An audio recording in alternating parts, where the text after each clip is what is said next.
In this video, I show you how to fix Instagram voice message unavailable problem.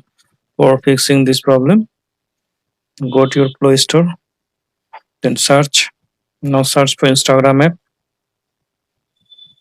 click on it, then update your Instagram app, then go to settings, then go to apps, application management, then go to see all apps. Now find out Instagram app,